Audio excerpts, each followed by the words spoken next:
Well, you know, yesterday we talked about your feedback from our Facebook page about how you're talking to your children about the Connecticut shootings, and right now we want to talk to our moms on the go.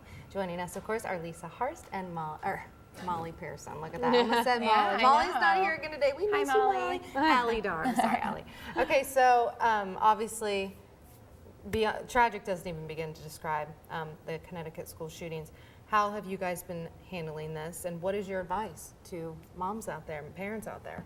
I feel like for us it's a little bit, I want to say, easier just because we have really young kids. Mm-hmm. So it doesn't come up as much when you're watching TV or sitting around dinner just because they're not old enough. Mm-hmm. But I've listened to a lot of things where they've had pediatricians or some doctors talking, and just ways to kind of deal with the older kids that may be scared to go to school or asking what happened.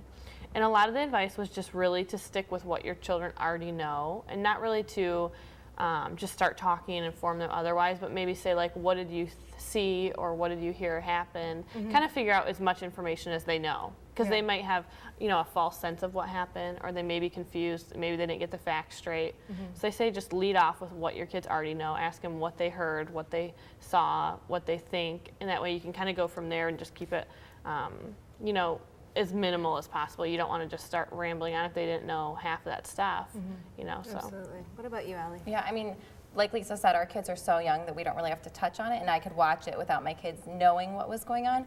But for kids who are even in kindergarten, I mean, they can grasp how horrible this situation is, and you just have to be honest with them. If they do know something, you need to go with it, because all the kids at school are going to be talking about it. So you don't want them to hear from a kindergartner what happened, because everybody's stories are different. So you just have to be honest, and then I think you should just focus on the positive in the stories. I mean, some of the teachers that let their lives be given for the children, I mean, it's just the most depressing situation, but there is some stories that are good within it.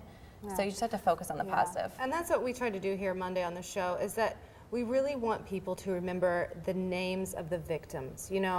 Unfortunately, the media, we kind of wanted to do something a little different here on WNWO Today, where people don't remember the first and last names of the person that did this. You want to focus on the people who were so innocent and lost their lives, and just focus on the good, the good in people. Because I think that's so important, is to raise kids with such a sense of optimism. Yeah, I think you have to raise your kids to be optimistic and to be positive and to be good role models.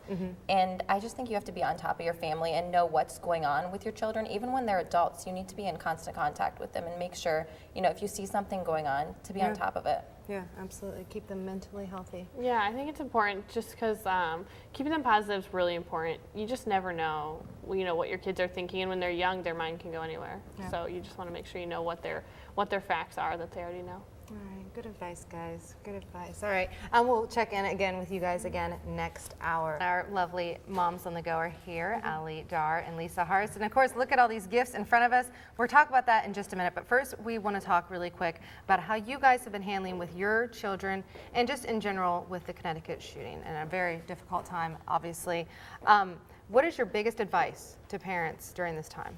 I would say my biggest advice would be to really talk to your children and find out what they know before you just start informing them of what's going on. Or if they're asking questions, just go with what their information is. Like, what have you been hearing? What have you seen? What do you know? How do you feel about it? And you never want to discount their feelings. It's okay to be scared, but just reinforce that you're looking out for them. Their teachers are looking out for them. But never say, you shouldn't be sad, or you shouldn't, try to reinforce the way they feel. Absolutely. What about you, Allie? Yeah, I agree with everything that Lisa said, and just to be honest, and then also to focus on the positive of the stories that you did hear about the bravery of the women, and just all, it's so horrible that if you can just find something good in it, to try to teach them that there is good in the world and to focus on that, then... Very good point. Yeah. Keep that optimism up. All right, it's kind of hard to transition from something like that to Christmas gifts, but who are these for? These are for Life Skills Toledo. A few weeks ago, we asked for gifts. Yeah. Brian came on and we asked for gifts for 10 families, and we filled them within a couple days. And this is so great. Literally only a fourth of the gifts that we received. So wow. Today we're going to go deliver them. Today's the day you deliver them. Oh, yeah, great. this morning. We're going to go down there 8 o'clock, and we're going to take pictures and stuff we'll post, but it'll be really cool. That is really neat. Thank you to everybody out there who donated. That is so giving and incredible. Really, really nice.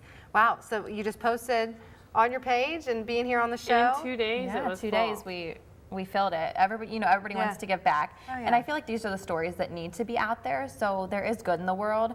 The shooting is just so horrific, but there is people doing good stuff, like the people who helped us. Good point. Very, So. very good point. Yeah, I agree. So as you guys look ahead to 2013, what are some of your plans as far as like charities that you're going to be involved with? Do you guys have anything on the Yeah. schedule for Yeah. January? We have a lot actually. We're gonna try. We've been doing one a month, but we realized that maybe it gets to be a little too much or a little confusing for everyone. So we're gonna focus on 3 or 4 big charities that we're really want to be a part of. Okay. And then Allie can talk about another big thing she Yeah, has. well, we have a huge event that we're planning, Mm-hmm. so we're really excited. I don't think we're ready to fully announce it, but we Okay. have a member from ABC's The Bachelor. Okay. So we're excited Well, for our event. That's got So we're- people's attention right yeah, there. so we'll be It'll be announcing fun. it within the new year, and then Okay. we're excited to work with Great. a lot of charities. All right.